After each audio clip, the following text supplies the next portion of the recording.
എല്ലാവർക്കും നമസ്കാരം. എന്താണ് ദുഃഖം? നമ്മൾ സാധാരണ കരുതുന്നത് ദുഃഖം എന്നാൽ നമുക്ക് വരുന്ന വേദനയോ സങ്കടങ്ങളോ മാനസിക പ്രശ്നങ്ങളോ ആണെന്നാണ്. പക്ഷേ വേദാന്തം പറയുന്നത് അത് വെറും ഉപരിതലത്തിലുള്ള ഒരു മാറ്റമാണ്. ജീവിതം വളരെ നന്നായി പോകുമ്പോഴും നമ്മുടെ ഉള്ളിൽ ചെറിയ ഒരു ഫീലിംഗ് ഉണ്ടാകും. എന്തോ ഒന്നിന്റെ കുറവ് അനുഭവപ്പെടും. ആ ശൂന്യതയെ വേദാന്തം ദുഃഖം എന്ന് വിളിക്കുന്നു. വേദാന്തം ദുഃഖത്തിനെ നിർവചിച്ചിരിക്കുന്നത് അപൂർണത്വ ഭാവം എന്നാണ്.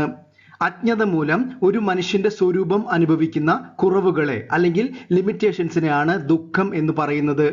അവിദ്യ കാരണം സ്വയം അനുഭവിക്കുന്ന ഏത് പരിമിതിയും ദുഃഖത്തെ ഉണ്ടാക്കുന്നു. എന്നാൽ ഇവിടെ ഒരു ട്വിസ്റ്റ് ഉണ്ട്. ഈ ദുഃഖം വരുന്നത് പുറത്തു നിന്നല്ല, മറിച്ച് നമ്മുടെ തെറ്റായ ഐഡന്റിറ്റി, വ്യക്തിത്വത്തിൽ നിന്നാണ് വരുന്നത്. സത്യത്തിൽ നിങ്ങൾ എന്നത് പൂർണ്ണമായ ഒന്നാണ്. സച്ചിദാനന്ദ ആത്മ ആണ്. ഒരു കുറവുമില്ല. പക്ഷെ നിങ്ങൾക്ക് കുറവുകൾ ഉണ്ടെന്ന് തോന്നുന്നു. ഈ അപൂർണത്വ ഭാവം ആണ് ദുഃഖം. ഇന്നത്തെ ഈ വീഡിയോയിൽ നമുക്ക് ദുഃഖത്തിനെ കുറിച്ച് ചർച്ച ചെയ്യാം. പ്രിയമുള്ളവരെ, നമ്മുടെ മനസ്സിനെ കുറിച്ച് ആഴത്തിൽ മനസ്സിലാക്കുന്ന വേദാന്ത സീരീസ് ആണ് നോ യുവർ മൈൻഡ് ത്രൂ വേദാന്ത എന്ന സീരീസ്. വേദാന്ത ദർശനത്തിൽ നിന്നും യോഗ ദർശനത്തിൽ നിന്നുമുള്ള അറിവുകളാണ് നാം ഇവിടെ പങ്കുവെക്കുന്നത്. ഇതിലെ ആദ്യത്തെ വീഡിയോയിൽ എന്താണ് മനസ്സ് എന്ന് മനസ്സിലാക്കി. വേദാന്തം നമ്മുടെ അകത്തുള്ള കാര്യങ്ങളെ അറിയാനുള്ള ഒരു ഉപകരണമായിട്ടാണ് മനസ്സിനെ വ്യാഖ്യാനിക്കുന്നത്. അതാണ് അന്ധകരണം എന്നത്. അന്ധകരണവും അതിന്റെ 4 ഭാഗങ്ങളെക്കുറിച്ച് നമ്മൾ ആദ്യം ചർച്ച ചെയ്തു. രണ്ടാമത്തെ വീഡിയോയിൽ മനസ്സ് എന്ന ഭാഗത്തെക്കുറിച്ചും മനസ്സിന്റെ 5 അവസ്ഥകളെക്കുറിച്ചും മനസ്സിലാക്കി. മൂന്നാമത്തെ വീഡിയോയിൽ അഹങ്കാരം എന്ന ഭാഗത്തെക്കുറിച്ചും അഹങ്കാരം മൂലം ഉണ്ടാകുന്ന 6 ശത്രുക്കൾ, മനസ്സിന്റെ 6 ശത്രുക്കളെക്കുറിച്ച് നമ്മൾ മനസ്സിലാക്കി. ഇന്നത്തെ ഈ വീഡിയോയിൽ അന്ധകരണത്തിന്റെ ചിത്തം എന്ന ഭാഗത്തെക്കുറിച്ചും ചിത്തം മൂലമുണ്ടാകുന്ന 5 ദുഃഖങ്ങളെക്കുറിച്ചും ക്ലേശങ്ങളെക്കുറിച്ചും നമുക്ക് മനസ്സിലാക്കാം. നിങ്ങൾ ആദ്യത്തെ വീഡിയോകൾ കണ്ടിട്ടില്ലെങ്കിൽ ദയവായി കാണണമെന്ന് അഭ്യർത്ഥിക്കുന്നു. തീർച്ചയായും നിങ്ങളുടെ മനസ്സിനെ നിയന്ത്രിക്കാനും കൂടുതൽ അറിയാനും ആ വീഡിയോകൾ നിങ്ങൾക്ക് സഹായകരമാകും. അപ്പോൾ നമുക്ക് ഇന്നത്തെ വീഡിയോയിൽ ദുഃഖങ്ങളെക്കുറിച്ച് മനസ്സിലാക്കാം. ആദ്യം നമുക്ക് വേദാന്തത്തിൽ പ്രതിപാദിക്കുന്ന 3 തരം ദുഃഖങ്ങൾ ഏതൊക്കെയാണെന്ന് നോക്കാം. 3 types of ദുഃഖാസ്. വേദാന്തം ദുഃഖത്തെ വളരെ പ്രായോഗികമായിട്ടാണ് കാണുന്നത്. നമ്മൾ ജീവിതത്തിൽ അനുഭവിച്ചു കൊണ്ടിരിക്കുന്ന 3 തരം ദുഃഖങ്ങൾ ഏതെല്ലാമാണെന്ന് മനസ്സിലാക്കാം. ആദ്യത്തേത് അപ്രാപ്തി ദുഃഖം. നമ്മുടെ എല്ലാവരുടെയും ജീവിതത്തിലുള്ള ദുഃഖമാണിത്. നമ്മൾ ആഗ്രഹിച്ചത് കിട്ടാതിരിക്കുന്ന അവസ്ഥ. You don't get what you want. നമ്മൾ എത്രയോ കാര്യങ്ങൾ ജീവിതത്തിൽ ആഗ്രഹിക്കുന്നു. നല്ല ജോലി, വീട്, കാറ്, സമ്പാദ്യം, അങ്ങനെ പല പല ആഗ്രഹങ്ങളുമുണ്ട്. പക്ഷേ നമ്മുടെ എല്ലാ ആഗ്രഹങ്ങളും ജീവിതത്തിൽ നിറവേറണമെന്നില്ല. അതുമൂലം ഉണ്ടാവുന്ന ദുഃഖമാണ് ആദ്യത്തേത്. രണ്ടാമത്തെ ദുഃഖം പ്രാപ്തി ദുഃഖം. ജീവിതത്തിൽ ആഗ്രഹിക്കാത്തതോ ആവശ്യമില്ലാത്തതോ കാര്യങ്ങൾ കിട്ടുന്നതും ഒരു ദുഃഖമാണ്. You get what you don't want. ഉദാഹരണത്തിന് നമ്മുടെ അസുഖങ്ങൾ, ചില അപകടങ്ങൾ, ബുദ്ധിമുട്ടുകൾ, ഇതൊന്നും നമ്മൾ വരണമെന്ന് ആഗ്രഹിക്കുന്നില്ല. പക്ഷെ ജീവിതത്തിൽ വന്നു ചേരാറുണ്ട്. അതുമൂലം നമുക്ക് ദുഃഖമുണ്ടാകുന്നു. എന്നാൽ മൂന്നാമത്തെ ദുഃഖം വേദാന്തം പറയുന്നത് വളരെ രസകരമാണ്. അതാണ് വിപരീത ദുഃഖം. അതായത് നമ്മൾ ആഗ്രഹിച്ചത് കിട്ടിയാലും നമുക്ക് സംതൃപ്തി ഇല്ലാത്ത അവസ്ഥ. You get what you want but doesn't satisfy U. പ്രിയമുള്ളവരെ, നിങ്ങൾ ചിന്തിച്ചു നോക്കൂ. നിങ്ങൾ ജീവിതത്തിൽ വളരെ ആഗ്രഹിച്ച് നേടിയ പല കാര്യങ്ങളും പിന്നീട് നമുക്ക് ദുഃഖമുണ്ടാകുന്നു. ഒരു ഉദാഹരണം, ഒരു ജോലി നമ്മൾ ആഗ്രഹിക്കുന്നു. എന്നാൽ ജോലി കിട്ടിക്കഴിഞ്ഞ് ആ ജോലി സ്ഥലത്തെ പ്രശ്നങ്ങളും കാര്യങ്ങളും നമ്മളെ ബുദ്ധിമുട്ടിക്കാറുണ്ട്. നമ്മൾ ഒരു കാറ് വേണമെന്ന് ആഗ്രഹിക്കുന്നു. ആ കാറ് നമ്മൾ സ്വന്തമാക്കി കുറച്ച് കഴിയുമ്പോൾ ആ കാറിന് കേടുപാടുകളോ പോറലോ വരുമ്പോൾ അത് ദുഃഖപൂരിതമാകാറുണ്ട്. അപ്പോൾ ഇവിടെ നിന്ന് നമ്മൾ എന്താണ് മനസ്സിലാക്കേണ്ടത്? പ്രിയമുള്ളവരെ, നിങ്ങൾ ഒരു നിമിഷം ഒന്ന് ചിന്തിക്കൂ. ജീവിതത്തിൽ ആഗ്രഹിച്ചത് കിട്ടാത്തത് കൊണ്ട് നമുക്ക് ദുഃഖം വരുന്നുണ്ട്. ആഗ്രഹിക്കാത്തത് കിട്ടുന്നതും ഒരു ദുഃഖമാണ്. ഇനി ആഗ്രഹിച്ചത് കിട്ടിയിട്ടും അതിൽ സംതൃപ്തി ഇല്ലാത്തതും ഒരു ദുഃഖമാണ്. അപ്പോൾ പിന്നെ എങ്ങനെയാണ് നമുക്ക് സന്തോഷിക്കാൻ കഴിയുന്നത്? വേദാന്തം പറയുന്നത് ഇവിടുത്തെ യഥാർത്ഥ പ്രശ്നം അപൂർണമായ ഒന്നിൽ നിന്ന് പൂർണ്ണമായ സന്തോഷം പ്രതീക്ഷിക്കുന്നതാണ്. ഇനി നമുക്ക് ഈ ദുഃഖത്തിന്റെ ഉറവിടം എവിടെയാണെന്ന് നോക്കാം. നമ്മുടെ ഉപനിഷത്ത് മന്ത്രങ്ങളായ ശാന്തി മന്ത്രങ്ങൾ നിങ്ങളിൽ പലരും കേട്ടിരിക്കും. അസതോമ സദ്ഗമയ സർവേ ഭവന്തു സുഖിനഃ ഓം പൂർണ്ണമദഃ പൂർണ്ണമിദം സഹനാവവതു, അങ്ങനെ ഒരുപാട് ശാന്തി മന്ത്രങ്ങൾ നമുക്കുണ്ട്. സാധാരണയായി ഏതൊരു കാര്യം തുടങ്ങുമ്പോഴും അവസാനിപ്പിക്കുമ്പോഴും ശാന്തി മന്ത്രം ചൊല്ലാറുണ്ട്. നമ്മുടെ ക്ലേശങ്ങളെയും തടസ്സങ്ങളെയും മാറ്റി മനസ്സിന് ശാന്തിയും സമാധാനവും ലഭിക്കാനാണ് ശാന്തി മന്ത്രം ചൊല്ലുന്നത്. എന്നാൽ എല്ലാ ശാന്തി മന്ത്രത്തിന്റെയും അവസാനം നമ്മൾ 3 തവണ ശാന്തി ശാന്തി ശാന്തിഹി എന്ന് പറയാറുണ്ട്. ഋഷീശ്വരന്മാർ നമ്മുടെ ജീവിതത്തിലെ താപത്രയങ്ങളെ നീക്കാനാണ് ഈ മന്ത്രം ഉപയോഗിക്കുന്നത്. താപം എന്ന വാക്കിന് ചൂട്, കഷ്ടപ്പാട് എന്നൊക്കെ അർത്ഥമുണ്ടെങ്കിലും ദുഃഖം എന്നൊരർത്ഥം കൂടിയുണ്ട്. അപ്പോൾ നമ്മുടെ ജീവിതത്തിലെ 3 പ്രധാനപ്പെട്ട ദുഃഖങ്ങൾ അല്ലെങ്കിൽ ഈ ദുഃഖങ്ങളുടെ ഉറവിടങ്ങളെ ശാന്തമാക്കാനാണ് ശാന്തി മന്ത്രം ഉപയോഗിക്കുന്നത്. അപ്പോൾ നമുക്ക് ഋഷീശ്വരന്മാർ പറഞ്ഞ താപത്രയങ്ങൾ, അതായത് ദുഃഖത്തിന്റെ 3 ഉറവിടങ്ങൾ എന്താണെന്ന് നോക്കാം. താപത്രയം, ദ 3 സോഴ്സസ് ഓഫ് ദുഃഖ. പ്രിയമുള്ളവരെ, നമ്മൾ 3 തരം ദുഃഖങ്ങളെ കുറിച്ച് മനസ്സിലാക്കി. നമ്മുടെ ഋഷീശ്വരന്മാർ ദുഃഖം വരുന്ന 3 ഉറവിടങ്ങളും കണ്ടെത്തിയിട്ടുണ്ട്. അതാണ് താപത്രയം. ആ താപത്രയത്തെ നീക്കാനാണ് ശാന്തി മന്ത്രത്തിന്റെ അവസാനം 3 ശാന്തി ചൊല്ലുന്നത്. ഇനി ആദ്യത്തേത് ആത്മികം, ആധ്യാത്മികം എന്നും പറയാറുണ്ട്. നമ്മുടെ ജീവിതത്തിൽ വരുന്ന ദുഃഖങ്ങളുടെ ആദ്യ ഉറവിടം നമ്മുടെ സ്വന്തം ശരീരവും മനസ്സുമാണ്. ശരീരത്തിന്റെ അസുഖങ്ങൾ, വേദനകൾ, മനസ്സിന്റെ അസ്വസ്ഥത, ഭയം, ടെൻഷൻ മുതലായവ എല്ലാം ആത്മികം എന്ന ദുഃഖത്തിൽ വരുന്നു. ഒരു മനുഷ്യന്റെ ദുഃഖത്തിന്റെ പ്രധാന ഉറവിടം അവന്റെ സ്വന്തം ശരീരവും മനസ്സുമാണ്. അടുത്തത് ഭൗതികം. ഭൗതികം എന്നാൽ ഭൂതത്തിൽ നിന്ന് എന്നാണ് അർത്ഥം. അതായത് മറ്റുള്ള മനുഷ്യരിൽ നിന്നും മൃഗങ്ങളിൽ നിന്നും നമുക്ക് വരുന്ന ദുഃഖമാണ് ഭൗതികം.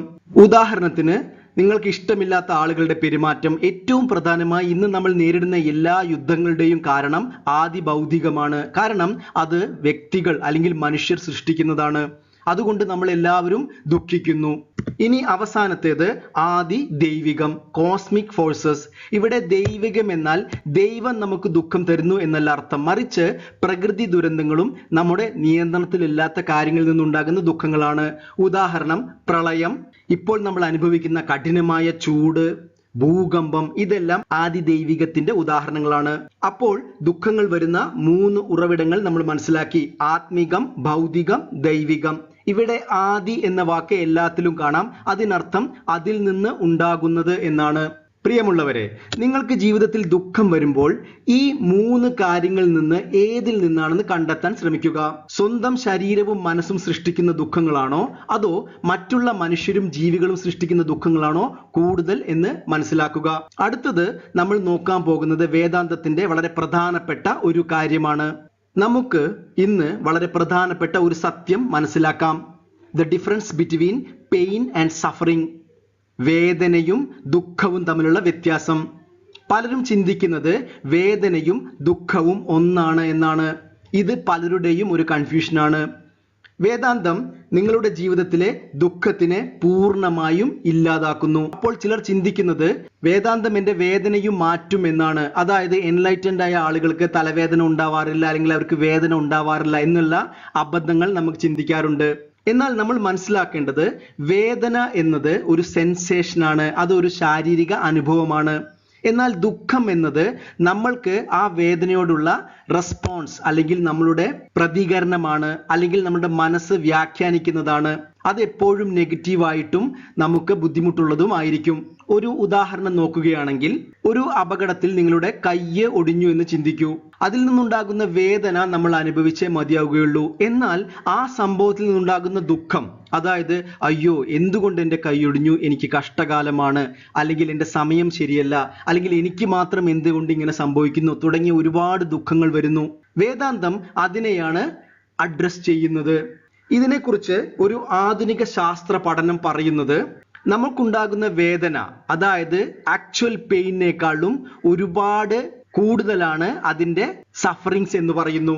ഈ പഠനത്തിന്റെ പേരാണ് bio psycho socio model, BPSM. എത്രയോ വർഷങ്ങൾക്ക് മുമ്പ് നമ്മുടെ ഋഷീശ്വരന്മാർ ആത്യന്തിക ദുഃഖ നിവൃത്തി എന്ന് പറഞ്ഞപ്പോൾ ഉദ്ദേശിച്ചത് നിങ്ങളുടെ ദുഃഖങ്ങളെ ഇല്ലാതാക്കുന്നു, എന്നാൽ വേദനയെ അല്ല. അപ്പോൾ വേദാന്തം നമ്മുടെ ജീവിതത്തിലെ ദുഃഖങ്ങളെ ഇല്ലാതാക്കുന്നു, എന്നാൽ വേദനയെ ഇല്ലാതാക്കാൻ വേദാന്തത്തിന് കഴിയില്ല. പ്രിയമുള്ളവരെ, നമ്മൾ ദുഃഖത്തെക്കുറിച്ച് മനസ്സിലാക്കി. ഇനി ഈ ദുഃഖങ്ങൾക്കെല്ലാം ഒരു കാരണമുണ്ട്. യോഗശാസ്ത്രം 5 പ്രധാനപ്പെട്ട കാരണങ്ങളാണ് ഇവിടെ പറയുന്നത്. അതിനെയാണ് പഞ്ചക്ലേശം എന്ന് വിളിക്കുന്നത്. നമുക്ക് അത് ഏതെല്ലാമാണെന്ന് നോക്കാം. ആദ്യത്തേത് അവിദ്യ, ഇഗ്നോറൻസ്. നിങ്ങൾ പല വീഡിയോകളിലായി മനസ്സിലാക്കി നമ്മളുടെ എല്ലാ ദുഃഖങ്ങളുടെയും മൂല കാരണം അജ്ഞാനമാണ്. ഞാൻ ആര് എന്ന തിരിച്ചറിവില്ലായ്മ. അടുത്തത് അസ്മിത, തെറ്റായ ഐഡന്റിറ്റി. മൂന്നാമത്തേത് രാഗം, ആസക്തി, ഇഷ്ടമുള്ള വസ്തുക്കളോടുള്ള ആസക്തി. അടുത്തത് ദ്വേഷം, ഇഷ്ടമില്ലാത്ത വസ്തുക്കളിൽ നിന്ന് മാറിപ്പോകാനുള്ള മനസ്സിന്റെ പ്രേരണ. അവസാനത്തേത് അഭിനിവേശം, എന്റെ കയ്യിലുള്ളത് നഷ്ടപ്പെടുമോ എന്നുള്ള ചിന്ത, പ്രത്യേകിച്ച് മരണഭയം. ഈ 5 എണ്ണമാണ് നമ്മുടെ ദുഃഖങ്ങളുടെ മൂല കാരണങ്ങളായി യോഗശാസ്ത്രം പറയുന്നത്. ഇനി നമുക്ക് ഇവ ഓരോന്നിനെ കുറിച്ചും വിശദമായി മനസ്സിലാക്കാം. ആദ്യത്തേത് അവിദ്യ, അതായത് ഇഗ്നോറൻസ്. പ്രിയമുള്ളവരെ, നിങ്ങൾ നമ്മുടെ വീഡിയോസ് സ്ഥിരമായി കാണുകയാണെങ്കിൽ മനസ്സിലാക്കേണ്ട ഒരു കാര്യം, നമ്മളുടെ എല്ലാ ദുഃഖത്തിന്റെയും മൂല കാരണം അജ്ഞാനമാണ്. അജ്ഞാനത്തെക്കുറിച്ച് ഒരു ആചാര്യൻ പറഞ്ഞത്, it is not intellectual ignorance, it is spiritual blindness. ഞാൻ ആര്, എന്റെ യാഥാർത്ഥ്യം ആര് എന്ന അറിവില്ലായ്മയാണ് അജ്ഞാനം.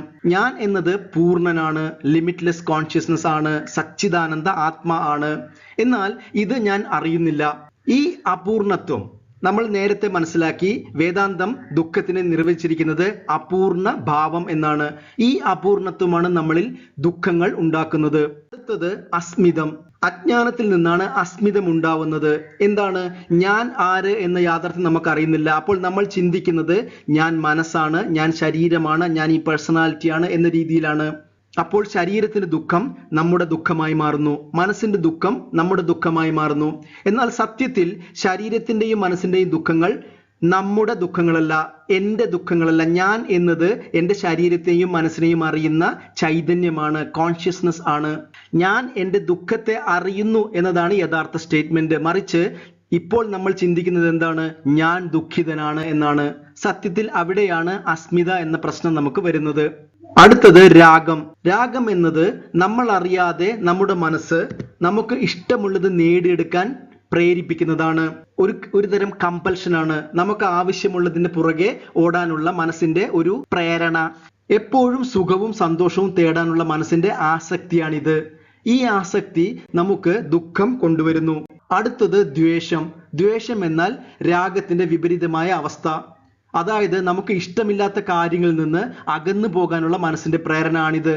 ഒരുപക്ഷെ നിങ്ങൾ ചിന്തിക്കും, ഇഷ്ടമില്ലാത്ത കാര്യത്തിൽ നിന്ന് അകന്നു പോകുന്നത് എങ്ങനെ ദുഃഖം സൃഷ്ടിക്കുമെന്ന്. പ്രിയമുള്ളവരെ, ജീവിതത്തിൽ ചില യാഥാർത്ഥ്യങ്ങൾ നമുക്ക് ഇഷ്ടമില്ലെങ്കിലും അക്സെപ്റ്റ് ചെയ്യേണ്ടി വരും, അംഗീകരിക്കേണ്ടി വരും. ഈ അക്സെപ്റ്റൻസ് വന്നില്ലെങ്കിൽ അത് ദുഃഖത്തിന് കാരണമാകുന്നു. അപ്പോൾ ദ്വേഷം എന്നത് നമുക്ക് ഇഷ്ടമില്ലാത്ത കാര്യങ്ങളെ അക്സെപ്റ്റ് ചെയ്യാനുള്ള മടിയാണ്. അവസാനത്തേത് അഭിനിവേശം. അഭിനിവേശം എന്നാൽ എന്തെങ്കിലും നഷ്ടപ്പെടുമോ എന്ന ഭയമാണ്. ജീവിതത്തിന്റെ അള്ളിപ്പിടുത്തം എന്ന് വേണമെങ്കിൽ പറയാം. എൻ്റെ കയ്യിലുള്ളതെല്ലാം നഷ്ടപ്പെടുമോ? അത് പണമാവാം, പദവിയാവാം, നമ്മൾ ഇതുവരെ സ്വരുക്കൂട്ടി വെച്ചതാവാം. ഏറ്റവും പ്രധാനമായി എൻ്റെ ജീവൻ നഷ്ടപ്പെടുമോ? മരണഭയം നമ്മളെ വല്ലാതെ അലട്ടാറുണ്ട്. ഈ മരണഭയം പലതരത്തിലുള്ള ദുഃഖങ്ങൾക്കും നമുക്ക് കാരണമായി തീരുന്നു.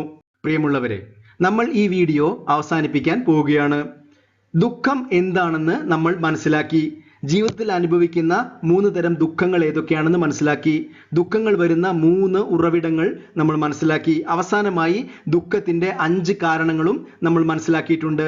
വേദാന്തം പറയുന്നത് ദുഃഖങ്ങൾ നിങ്ങളുടെ ശരീരത്തിനും മനസ്സിനുമാണ്. എന്നാൽ നിങ്ങളുടെ യാഥാർത്ഥ്യം ഈ ദുഃഖങ്ങൾ അറിയുന്ന ചൈതന്യമാണ്. എല്ലാ ദുഃഖങ്ങൾക്കും കാരണം അജ്ഞാനമാണ്. അവിദ്യ നീങ്ങിയാൽ ദുഃഖവും ക്ലേശങ്ങളും മാറും. അപ്പോൾ ഇവിടെ പ്രശ്നം പുറത്തല്ല, മറിച്ച് നമ്മൾക്ക് അകത്താണ്. നിങ്ങളുടെ യാഥാർത്ഥ്യം എന്ന് പറയുന്നത് സച്ചിദാനന്ദ ആത്മാവാണ്. അത് പൂർണ്ണനും സ്വതന്ത്രനും ആനന്ദ സ്വരൂപനുമാണ്. ഇത് തിരിച്ചറിയുമ്പോൾ മനസ്സ് സ്വതന്ത്രമാകുന്നു. സ്വതന്ത്രമായ മനസ്സിൽ ശാന്തിയും സമാധാനവും ഉണ്ടാകുന്നു.